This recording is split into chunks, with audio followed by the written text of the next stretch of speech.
আল্লাহওয়ালা কবি বড় আফসোস করে বলেন, নিজেকেই নিজে বলেন, চেহেল সালে উমরে আজিজাত গুজাশ, তোমার প্রিয় 40টা বছর তোমার থেকে নাই হয়ে গেল, শেষ হয়ে গেল। মেজাজে তু আজহাল তিফলি নগাশ।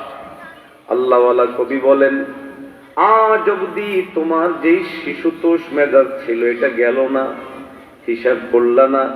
40টা বছর আমার কেমনে চলে গেল, কোথায় গেল, কিভাবে গেল, এই হিসাব করলা না। আল্লাহওয়ালা কবি বলেন, কাল কিয়ামতের মাঠে অবশ্যই তোমাকে হিসেব করা লাগবে আমার হায়াত কোন দিকে গেল। ঠিক না? এই জন্য হযরত ওমর রাদিয়াল্লাহু তাআলা খুতবায় প্রায় সময় দুটো কথা বেশি বেশি বলতেন। قال عمر رضي الله تعالى عنه حاسبوا قبل أن تحاسبوا موتوا قبل أن تموتوا حاسبوا قبل أن تحاسبوا موتوا قبل أن تموتوا। দুটো শব্দ বেশি বেশি বলুন। হাসিবু ক্বাবলা আন তুহাসাবু, হিসাব করো হিসাবের সম্মুখীন হওয়ার আগে। মুতু, মরে যাও, ক্বাবলা আন তামুতু, মারার আগে। হিসেবের আগে কেন হিসেব করা লাগবে? আচ্ছা, হিসেবের আগে হিসেব করা তো বুঝলাম, যে আমি একজনের কাছে হিসাব দিতে হবে, এর আগে আমি দেখলাম যে পকেটে কত আছে, বুঝা গেল। কিন্তু মুতু ক্বাবলা আন তামুতু, মরার আগে কেমনে মরবো? মরা যায় কেমনে মরবো?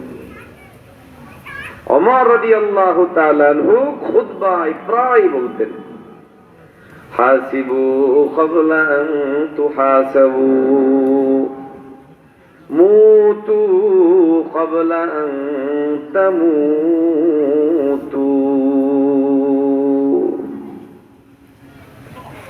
ওমর রাদিয়াল্লাহু তাআলা বলতেন, হাসিবু ক্বাবলা আন তুহাসাবু, আল্লাহর কাছে হিসাব দেওয়া লাগবে সম্পদের, হিসাব দেওয়া লাগবে অর্থের, হিসাব দেওয়া লাগবে হায়াতের, হিসাব দেওয়া লাগবে শিক্ষার, যাবতীয় জিনিস।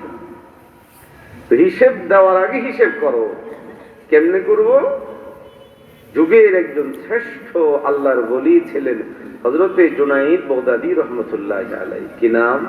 জুনাইদ বাগদাদী রাহমাতুল্লাহি আলাইহি। তো বলেন না জোরে, জুনাইদ বাগদাদী রাহমাতুল্লাহি আলাইহি। আপনারা কি রাগ আমার উপর? কথা বলেন না। নাম কি? জুনাইদ বাগদাদী রাহমাতুল্লাহি আলাইহি। পৃথিবীতে জগৎ বিখ্যাত আল্লাহর ওলি ছিলেন এবং গ্রহণযোগ্য আল্লাহর ওলি, যার ব্যাপারে কোনো দ্বিমত ভিন্নতা নাই। তিনি আসলেও আল্লাহর ওলি ছিলেন।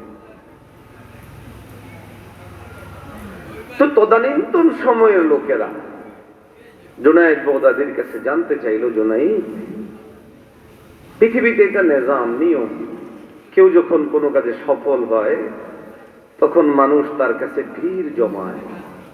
আচ্ছা বলেন তো, আপনি কিভাবে সফল হলেন? আপনি কিভাবে শ্রেষ্ঠ বিজ্ঞানী হলেন? আপনি কিভাবে শ্রেষ্ঠ আলেম হলেন? আপনি কিভাবে শ্রেষ্ঠ রাজনীতিবিদ হলেন? আপনি কিভাবে শ্রেষ্ঠ এমপি হলেন, মন্ত্রী হলেন, শ্রেষ্ঠ ছাত্র হলেন? এরকম মানুষ জিজ্ঞাসা করে না করে না? আরো আসতে বলে, জোরে বলেন না। এটা মানুষের নিজাম। মানুষ সফলদের দিকে দৌড়ায়। আপনাদের দোয়ায় আল্লাহ যদি তৌফিক দান করেন, তাহলে আমি লালমাই নাঙ্গল কোট মিল ইনশাআল্লাহ নির্বাচনের খেয়াল তো আছে। আল্লাহ যদি তৌফিক দিয়ে দোয়া করবেন, আল্লাহ যেন সফলতা দান করেন। যদি সফল হয়ে যায়, দেখুন কত মানুষ আগ্রহ জন্মাবে, হবে না ইনশাআল্লাহ? হুজুরটা কি কিভাবে পাস করলো, ঘটনা কি, আগ্রহ আসবে না আসবে না? এটা দুনিয়ার নিজাম। সফলদের পিছনে মানুষ ধরছে, কিভাবে লিডার হলো, কিভাবে বিজ্ঞানী হলো, কিভাবে শিক্ষক হলো, কিভাবে খেলোয়াড় হলো, কিভাবে কি হলো, সব মানুষ জানতে চায়। যুগের শ্রেষ্ঠ আল্লাহর ওলি জুনাইদ বাগদাদীর কাছে লোকজন গেছে, যা জিজ্ঞাসা করে, জুনাইদ, আপনার কাছে ছোট্ট একটা প্রশ্ন আমরা জানতে চাই। বলে যে কি প্রশ্ন? বলে জুনাইদ, আমাদেরকে আপনি বলুন তো, আপনি কিভাবে আল্লাহর ওলি হয়েছেন? প্রশ্নটা যদিও সহজ সরল, কিন্তু জবাব কি এত সহজ? বলেন না, এত সহজ সহজ না। আপনারা যদি কেউ আমাকে প্রশ্ন করেন যে হুজুর আপনি সারা দেশে ওয়াজ করেন, কেমনে করেন? প্রশ্ন তো সহজ, কিন্তু উত্তর কি দিব? কিভাবে সারা দেশে প্রোগ্রাম করি, এই জবাব আমি কেমনে দিব? তো জুনায়েদ বাগদাদীকে জিজ্ঞাসা করলো, আপনি যে আল্লাহর ওলি হয়েছেন, আপনি আল্লাহর ওলি কেমনে হলেন? বেচারা পড়ে গেছে পেরেশানি, তো চিন্তা করলো কি জবাব। জুনায়েদ বাগদাদী রহমতুল্লাহি আলাইহি এত এক চমৎকার জবাব দিয়েছে, এটা আমাদের সবার জন্য শিক্ষণীয়। মুমিন মুসলমান ভাইরা আমার, হযরতে জুনায়েদ বাগদাদী রহমতুল্লাহি আলাইহি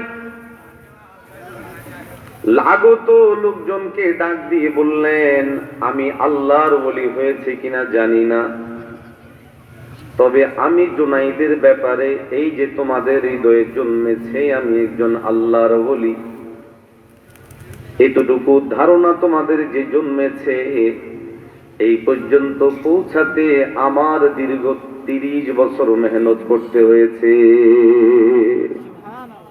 কত বছর? প্রশ্ন করলো কি, উত্তর দিল কি? প্রশ্ন হলো আপনি আল্লাহর ওলি কিভাবে হলেন? কয় যে আমি আল্লাহর ওলি এটা জানি না, কিন্তু 30 বছর লাগছে আমার এই পর্যন্ত আসতে। আমাদের দেশে তো গদ্দিনী সিন্ধের দেশ, বাপ পীর ছিল তো বাস জাত পীর হয়ে যাবে। সব কাজ বংশীয় পরিচয়ে চলে না। দেখেন, আমিও একটা বাংলাদেশের ঐতিহ্যবাহী বংশীয় পরিবারের ছেলে, কিন্তু আমাকে কি আজকের দাওয়াত বংশীয় কারণে দেওয়া? আমার দাদা পীর ছিলেন, খালি ইব্রাহিম সাহেব রহমতুল্লাহ আলাইহির খলিফা ছিলেন। আমার বাবা আলেম ছিলেন, আমাদের লাকসামে হিজরা আলিয়া মাদ্রাসার প্রিন্সিপাল ছিলেন। আমার নানা বড় আলেম ছিলেন। আমার মামা তো সারা বাংলাদেশের শ্রেষ্ঠ 2-1 আলেমের মধ্যে একজন ছিলেন, আল্লামা আশরাফ আলী রহমতুল্লাহ আলাইহি। কিন্তু আমাকে কি ওই পরিচয়ে দাওয়াত দেওয়া হয়েছে? আমি যেখানে জুমা পড়াই সায়েন্স ল্যাব মসজিদ, ওখানে কি বংশ পরিচয় নিয়োগ দেওয়া হয়েছে? সব কাজ বংশ পরিচয়ে চলে না। আল্লাহর ওলি হওয়া, পীর হওয়া, এগুলো নিছক বংশ পরিচয় চলে না। হ্যাঁ, যদি বংশ ভালো, লোক ভালো, বংশ ভালো, লোক ভালো, দুটা হলে নূর আলা নূর। যেমন আমাদের দেশে ফুরফুরা হযরতদের যেই সিলসিলা, মাশাআল্লাহ, মরহুম রহমতুল্লাহি আলাইহি তিনিও পীর ছিলেন, তার পরবর্তী প্রজন্ম দিনদার হচ্ছেন, পীর হচ্ছেন, আলহামদুলিল্লাহ। সরসিনার হযরতরা, পীর সাহেবরা পীর ছিলেন, পরবর্তীরাও পীর হচ্ছেন। উজানির কারি ইব্রাহিম সাহেব রহমতুল্লাহি আলাইহি উনারাও পীর ছিলেন, তাদের বংশেও ছেলেরা সবাই যোগ্য হচ্ছে, পীর হচ্ছেন। বাংলাদেশের অন্যতম তাসাউফ এবং তাজকিয়ার মার্কাজ চরমনায় পীর সাহেবরা, উনারাও পীর ছিলেন, তাদের সন্তানরাও পীর। এভাবে চলছে। যোগ্য হলে কোনো অসুবিধা নাই, কিন্তু অনেক সময় দেখা যায় বাবা পীর ছিল, ছেলের দাড়ি মুছ নাই। আরো আসতে বলে আছে না নাই? কেউ অবাক কেন করে না? অসুবিধা নেই, বাপ পীর ছিল তো ওই বাবা কবর থেকে ফুয়ুজ দিয়ে চালায় যাবে। এটা কি সম্ভব? সম্ভব না। দুনিয়ার সব জিনিস ফুয়ুজ দিয়ে চলে না, সব জিনিস বংশ পরিচয় চলে না। কিছু জায়গা আছে যেই জায়গাগুলোর জন্য স্পেশাল যোগ্যতা অর্জন করতে হয়। ওই যোগ্যতা যাদের নাই, তারা কোনোদিন কখনোই ওই চেয়ারের উপযুক্ত হতে পারে না। আওয়াজ দিয়ে বলা ঠিক না? জুনায়েদ বাগদাদী রহমতুল্লাহি আলাইহি ছিলেন মুতাবার, মুতামাদ, গ্রহণযোগ্য পীর। গোটা পৃথিবীতে আজ অব্দি যে কয়েকজন আল্লাহর ওলিকে মানুষ স্মরণ করে, এর মধ্যে একজন জুনায়েদ বাগদাদীর নাম আছে না নাই? আছে। মুমিন মুসলমান ভাইরা আমার, লোকেরা জিজ্ঞাসা করলো, ও জুনাইদ, আপনি আমাদেরকে বলেন আপনি কিভাবে আল্লাহর ওলি হয়েছেন? জুনায়েদ বাগদাদী রহমতুল্লাহি আলাইহি প্রতি উত্তরে বলেন, আমি আল্লাহর ওলি হয়েছি কিনা আমি জানি না, তবে এই জায়গা পর্যন্ত পৌঁছাতে আমার 30 বছর লেগেছে। প্রশ্নকারীদের মধ্যে আরো ব্যাপক পরিমাণে উৎসাহ তৈরি হলো। তাদের মধ্যে আগে যতটুকু ভাবনা ছিল এই ভাবনা আরো বেড়ে গেল। উৎসুক জনতা জিজ্ঞাসা করে, জুনাইদ, আপনি আমাদেরকে একটু পরিষ্কার করে বলেন, আপনি কিভাবে 30 বছরে আল্লাহর ওলি হলেন? হযরতে জুনাইদ বাগদাদী রাহমাতুল্লাহি আলাইহি লোকদেরকে ডাক দিয়ে বলে, ভাইরা আমার, দীর্ঘ 30 বছর পর্যন্ত প্রতিদিন যখন আমি রাত্রে বেলায় ঘুমাতে যাই, সঙ্গে সঙ্গে আমি ঘুমিয়ে পড়ি না, বরং চোখ বন্ধ করে আমি আমার সকালে ফজরে যখন উঠেছি তখন থেকে শুরু করে এই যে এখন আবার ঘুমাতে এসেছি, এই টোটাল দিনের সমস্ত হিসাবগুলোকে আমি আমার সামনে নিয়ে হাজির করি। আমি চোখ বন্ধ করে কল্পনা করতে থাকি, সকালে আমি যখন উঠেছি ওই সময় থেকে শুরু করে নাস্তা পর্যন্ত 3 ঘন্টা সময়, এই সময় জুড়ে আমার আল্লাহ আমাকে কি কি আদেশ করেছেন, কি কি নিষেধ করেছেন, কি কি বিধান ছিল। জুনাইদ বাগদাদী রাহমাতুল্লাহি আলাইহি বলেন, আমি চোখ বন্ধ করে যখন দেখি এই সময়ের মধ্যে আমি আমার মালিকের জিকির করেছি, তেলাওয়াত করেছি, তাসবিহাত আদায় করেছি, আল্লাহ পাক যেই কাজগুলো করতে বলেছেন আমি সেই কাজগুলো করেছি, তখন আমি আমার মালিকের দরবারে 2 হাত তুলে শুকরিয়া আদায় করে বলি, আল্লাহ তোমার শুকরগুজার হই, তুমি আমাকে এই কাজগুলো করার তৌফিক দিয়েছো। জুনাইদ বাগদাদী রাহমাতুল্লাহি আলাইহি বলেন, আর আমি যদি চোখ বন্ধ করে দেখি আমার কিছু কাজ এমন হয়ে গেছে যেই কাজগুলো আমার পাপ হয়ে গেছে, অপরাধ হয়ে গেছে, অন্যায় করে ফেলেছি। জুনাইদ বাগদাদী রাহমাতুল্লাহি আলাইহি বলেন, ঘুমে যাওয়ার আগে আগে আমি চোখ বন্ধ করে আমি আমার আল্লাহর কাছে কান্নাকাটি করি, তওবা করি, ইস্তেগফার করি। আল্লাহর কাছে 2 চোখ দিয়ে পানি ফেলে দিয়ে আমি কান্দি আর বলি, মাওলা আপনি আমাকে মাফ করে দেন, আপনি আমাকে ক্ষমা করে দেন। জুনাইদ বাগদাদী রাহমাতুল্লাহি আলাইহি বলেন, যতক্ষণ পর্যন্ত আমার দিল সাক্ষ্য না দেয় যে আমার আল্লাহ আমাকে ক্ষমা করেছেন, ততক্ষণ পর্যন্ত আমি আমার আল্লাহর কাছে 2 চোখ দিয়ে পানি ফেলতে থাকি। কি অপরাধ করেছি, অপরাধটার ধরন কেমন? আল্লাহর হক তো আল্লাহর কাছে তওবা করি, যদি বান্দার হক হয় তো সেক্ষেত্রে আল্লাহর কাছে তওবা করে বান্দার জন্য প্রস্তুতি গ্রহণ করি। জুনাইদ বাগদাদী বলেন, এইভাবে আমি প্রতিদিন ঘুমের আগেই আমি আমার প্রতিদিনের কার্যক্রমের উপর একটা হিসেব লাগায়া এরপরে ঘুমাতে যাই। এই কাজ আমি 30 বছর যাবত করছি। জুনাইদ বাগদাদী রাহমাতুল্লাহি আলাইহি বলেন, আমার বিশ্বাস এই 30 বছর এইভাবে চলার কারণে এই যে আমার ব্যাপারে তোমাদের মনে ধারণা জন্মেছে, এটার বরকত। সুবহানাল্লাহ। হাজরিন, ওমর রাদিয়াল্লাহু তাআলা আনহু বলেছেন, হাসিবু ক্বাবলা আন তুহাসাবু, হিসাব করার আগে করো, যেমন হযরত জুনাইদ বাগদাদী রাহমাতুল্লাহি আলাইহি করলেন। আব হলো মরার আগে কেমনে মরবো? মানুষ মারা যায় কয়বার? একবার না বহুবার? একবার। আসলে মূলত আমরা মারা যাই বহুবার, উপলব্ধি নাই, এজন্য মনে করি একবার পরে। একবার তো হলো এমন মরণ, মাউতুল লা ইয়ারজি আনহু, এমন মৌত যে মৌত থেকে মানুষ আর ফেরে না। এছাড়াও আপনি আমি প্রতিদিন কেউ 1 বার, কেউ 2 বার, কেউ 3 বার, কেউ 4 বারও মারা যায়। মরে না? মরে না? মাশাআল্লাহ। বললেন যে 1 বার মরে। আসলে মানুষ কয়বার মরে? 1 বার না বহুবার? বহুবার। মাশাআল্লাহ, আমি জিতে গেলাম। তাহলে বুঝা যায় জিতবো ইনশাআল্লাহ। আল্লাহ বিজয় দান করেন। আমিন। এই যে হাতে জিতে গেলাম তো আপনাদের সাথে। হাজরিন, একটা হলো মাউতুন হাকিকিয়ুন, মৌতে হাকিকি, যে মৃত্যুর পর আর হায়াত নেই, জীবন নাই। আরেকটা হলো মাউতুন মাজাজিয়ুন, রূপক মৃত্যু। প্রতিদিন আমরা অন্তত 1 বার করে মারা যাই, সেটা হলো ঘুম। সেটা হলো, বলেন না, সেটা হলো ঘুম। ঘুমাই না মরি? হ্যাঁ, ঘুমাই না মরি? ঘুমের একটা দোয়া আছে, আশা করি সবাই জানেন। দোয়াটা বলেন তো। আল্লাহুম্মা বিসমিকা আমুতু ওয়া আহইয়া।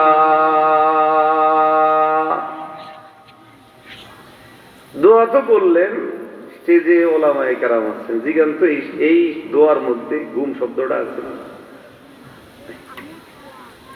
ঘুমের দোয়ার মধ্যে ঘুম শব্দটা। আবার যখন ঘুম থেকে উঠি আমরা দোয়া করি, আলহামদুলিল্লাহিল্লাযী আহইয়ানা বা'দা আমাতানা ওয়া ইলাইহিন নুশুর।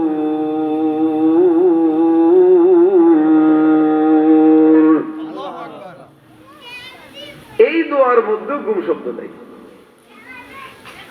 যখন ঘুমাই যেই দোয়া পড়ি ওখানে শব্দ হলো আল্লাহুম্মা বিসমিকা আমুতু ওয়া আহইয়া। অর্থ হলো, হে আল্লাহ, আমরা আপনার নামে আমুতু মানে মরতেছি, ওয়া আহইয়া আবার আমরা জিন্দাও হব আপনার নামে। বুঝে থাকলে বলেন ঘুমাই না মরি? আরো আসতে কারণ মরার কথা কেউ বলতে মনে চায় না। মরে এটা বলে কেমনে আবার? আসলে কিন্তু মরছি, স্বীকার করে মরছি। আল্লাহুম্মা বিসমিকা আমুতু, রব তোমার নামে মরছি, ওয়া আহইয়া আবার জিন্দা হব। ঘুমের থেকে ওঠার পরেই আপনি আমি বলেন আলহামদুলিল্লাহিল্লাযী আহইয়ানা বা'দা মা আমাতানা ওয়া ইলাইহিন নুশুর।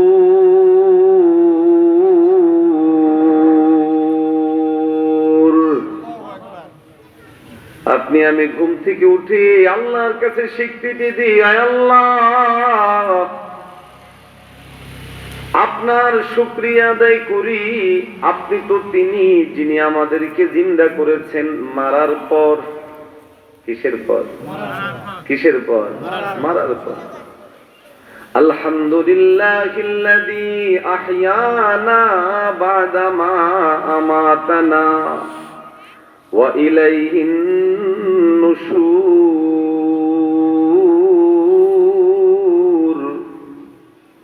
আপনি আমি বারবার স্বীকৃতি দিই, বলি আল্লাহ, আপনি আমাদেরকে মারার পরে আবার জিন্দা করলেন, আমরা আপনার দিকেই ফিরবো, আপনার কাছেই আসবো, আপনার কাছেই আসবো। তো ঘুমাই না মরি? আরো আসতে কারণ এটা বলতেই মন চাইতেছে না। ঘুমাই না মরি? ঘুমাইও মরিও। ঘুম হলো আকুল মাউতি, মৃত্যুর ভাই হলো। এই জন্য যত আল্লাহর ওলি দুনিয়াতে ছিলেন ওনাদের নিজাম ছিল ঘুমের আগেই আমার যাবতীয় আমলের হিসেব করে তারপরে ঘুমাবো। কেন হতে পারে এই ঘুম আমার আখেরি ঘুম? হতে পারে আমি এই ঘুমের পর আর কোনোদিন জিন্দা হব না। আমার এই ঘুম হতে পারে আমার শেষ ঘুম। আমি যদি আর ফিরে না আসি, আমি যদি আবার ফিরে না আসি, আমার কি হবে? এই জন্য আল্লাহ ওয়ালারা বলেন, যখন ঘুমাতে যাই তো ঘুমের প্রাক্কালেই সব হিসাব করে ফেলে। এখন প্রশ্ন তো রয়েই গেল, ওমর বলছেন মুতু ক্বাবলা আন তামুত, মরার আগে কেমনে মরবো? আমি একটু উদাহরণ দিলাম। মরার আগে তো আমরা মরি, প্রতিদিন মরি, মানে ঘুমাই। এই ঘুমটাই মরণ। কেউ যদি এটাকে উপলব্ধি করে হৃদয়ে ধারণ করতে পারে, তো এই বান্দা আর কোনো পাপাচার করবে না, এই বান্দা আর কোনো অপরাধ করতে পারে না, এই বান্দা আর কোনো ভয়ঙ্কর কোনো কাজ করতে পারে না। কেন? তার হৃদয়ে তখন আল্লাহর ভয় তৈরি হওয়ার। এরপরেও ইলমুত তাসাউফ এবং তাজকিয়ার উলামায়ে কেরামগণ একটা মুরাকাবা করান। এই মুরাকাবার নাম হলো মৌতের মুরাকাবা। কিসের মুরাকাবা? বলেন না, মৌতের মুরাকাবা। মুমিন মুসলমান ভাইয়েরা আমার, মৌতের মুরাকাবা বিভিন্ন আল্লাহ ওয়ালারা বিভিন্ন ভাবে করেন। কোন কোন আল্লাহর ওলিরা বলেন আপনি আপনার মৌতের মুরাকাবা এইভাবে করেন, চোখ বন্ধ করে ভাবেন আমি মারা গেলাম, কিন্তু মারা যাওয়ার প্রাক্কালে আমার অবস্থা কি হচ্ছে? শ্বাস বন্ধ করেন, শ্বাস বন্ধ করে কিছুক্ষণ সময় অপেক্ষা করুন। 10 সেকেন্ড, 20 সেকেন্ড, 30 সেকেন্ড, 40 সেকেন্ড পর দেখা যাবে যেন চোখ বের হয়ে যাচ্ছে, কান দিয়ে যেন আগুন বের হচ্ছে, কলিজা যেন ফেটে যাচ্ছে, সব কিছু যেন আমার অস্থির হয়ে যাচ্ছে। আল্লাহ ওয়ালারা বলেন, মৌতকে একটু কল্পনা করো, মৌত কত ভয়ঙ্কর হতে পারে, মৌত কত জঘন্য হতে পারে, মৌত আমার জন্য কত কষ্টদায়ক হতে পারে, মৃত্যু আমার জন্য কত কঠিন হতে পারে। চোখ বন্ধ করে, শ্বাস বন্ধ করে মৌতের মুরাকাবা করলে টের পাওয়া যাবে মৌত কত কঠিন, মৌত কত কঠিন ভয়ঙ্কর। চোখ বন্ধ করে ঠিক এখানে বসে আপনি শ্বাস বন্ধ করে বসেন, আবার একদম ধরে রেখেন না। জটিল অবস্থা তৈরি হলে ছেড়ে দেন, এর ভিতরে উপলব্ধি করতে পারবো যে কত কষ্ট। শ্বাসটা বন্ধ করে 20-25 সেকেন্ডের পরে শুরু হবে পেরেশানি। আপনার মনে হবে আমার চোখ যেন বের হয়ে যাচ্ছে, কান দিয়ে যেন রক্ত বের হচ্ছে, গোটা শরীর যেন আমার অস্থির হয়ে যাচ্ছে, পেরেশান হয়ে যাচ্ছে। আল্লাহ ওয়ালারা বলেন, মৌতু ক্বাবলা আন তামুতু, মৌতের আগে মরার উপলব্ধি এভাবে করা জরুরি। মৃত্যু বড় কঠিন জিনিস। পৃথিবীতে সবচেয়ে সহজ মৃত্যু ছিল আমাদের নবীজির, অথচ নবীজির মৃত্যুর বর্ণনাও যখন সাহাবীরা দেন তো বলেন যে নবীজি সাল্লাল্লাহু আলাইহি ওয়াসাল্লাম তখন আম্মাজারা আয়েশার কোলে ছিলেন। আম্মাজারা আয়েশা বলেন, নবীজির মাথা আমার রানের মধ্যে ছিল, আমার মনে হচ্ছিল যে আমার রান ভেঙে যাচ্ছে, শেষ হয়ে যাচ্ছে। নবীজি সাল্লাল্লাহু আলাইহি ওয়াসাল্লাম হাতের মধ্যে পানি নিচ্ছিলেন আর দিচ্ছিলেন আর বলছিলেন, ইয়া আল্লাহ, ইয়া রফিকাল আলা, ইয়া রফিকাল আলা। মৃত্যু তো সহজ না, ভয়ঙ্কর কঠিন। কোন কোন আলেমরা উপমা দিয়েছেন এইভাবে, হাদিসের মধ্যে আসছে, কোন একজন জীবন্ত মানুষের পেটে আপনি যদি একটা কাঁটাদার গাছ ঢুকায় দেন, ওই গাছটার বিভিন্ন কাঁটাগুলো যদি পেটের বিভিন্ন আঁতের মধ্যে লাগান, এই আঁতের মধ্যে লাগায় যদি এটাকে মোচড় দিয়ে এইবার শক্ত করে এটাকে বের করে, এই মানুষটার যেই পরিমাণ কষ্ট হবে, একজন মানুষ যখন মারা যায় তো ওই লোকটা মারা যাওয়ার সময় তার এই পরিমাণ কষ্ট হয় যখন রূহটা কবজ হয়, জীবনটা যখন বের হয়ে যায়। এই পরিমাণ কষ্ট একজন মানুষের। এই জন্য ওলামায়ে কেরাম বলেন না, কেউ মারা গেলে তাড়াতাড়ি কবরস্থ করে ফেলা। কেন? কারণ মাইয়্যিত যতক্ষণ উপরে থাকে ততক্ষণ তার কষ্ট হয়। যারা মাইয়্যিতকে গোসল দেন তাদের জন্য আদাব হলো গোসল দেওয়ার ক্ষেত্রে বেশি না ডলা, বরং আলতো করে পানি ঢেলে কোনো মতে ময়লা টয়লা থাকলে পরিষ্কার করে হালকা করে ডলে দেওয়া। কেন? বলে আমার হায়াতটা তো আমার এই প্রত্যেকটা পশমের গোড়ায় আছে। এটা মানুষ যখন মারা যায় তো তার রূহটাকে প্রত্যেকটা পশমের গোড়া থেকে টেনে বের করা হয়, ফলে ওই মানুষটার গোটা শরীরটা বিষাক্ত হয়ে যায়। এই জন্য আদাব হলো যে মানুষটা মারা গেল গোসল দেওয়ার সময় না বেশি গরম পানি দেওয়া, না বেশি ঠান্ডা পানি দেওয়া, গোসল দেওয়ার সময় বেশি না নাড়ানো। যখন মাইয়্যিতকে নিয়ে মানুষ চলে কবরের দিকে যায়, আমাদের দেশে অনেক সময় মানুষ বেশি নাচানাচি করে, এটাও না করা। যখন কবরে নামায় তখন অত্যন্ত মায়া করে নামানো। কেন? আপনি আমি তো টের পাই না মাইয়্যিতের বডির কি অবস্থা। মাইয়্যিত চিৎকার করতে থাকে, কান্নাকাটি করতে থাকে, কিন্তু সে হায়াত বরজখ আলমে বরজখ হওয়ার কারণে আমরা টের পাই না। এই জন্য আদাব হলো গোসল দেওয়ার ক্ষেত্রেও সেটা খেয়াল রাখা, দাফন করার ক্ষেত্রেও খেয়াল রাখা, কাফন করার ক্ষেত্রেও খেয়াল রাখা। তো মুতু ক্বাবলা আন তামুতু হল তো ওমর বলতেন মরার আগে মরো। মরার আগে মরো মানে নিজের মধ্যে এই মুরাকাবা করা, হিসেব করা আমার অবস্থা কি। মোহতারাম হাজরিন, বলছিলাম 2025 শেষ হয়ে 2026 সমাগত। আপনি আমি কি করব? 31st নাইট পালন করে আমাদের যুবকেরা। পশ্চিমাদের সভ্যতা আমদানি করে আমার দেশের সভ্যতাকে বিলীন করার চেষ্টা করে। যেখানে দরকার ছিল আল্লাহর দরবারে মস্তক অবনত হয়ে সিজদা করা, সেখানে আমাদের যুবকেরা পশ্চিমাদের কালচার পালনের জন্য 31st নাইট পালন করে ফানুস উড়ায়, বাজি উড়ায়, আতশবাজি উড়ায়। আরে না না, এটা মুমিনের কালচার হতে পারে না, মুমিনের সংস্কৃতি হতে পারে না।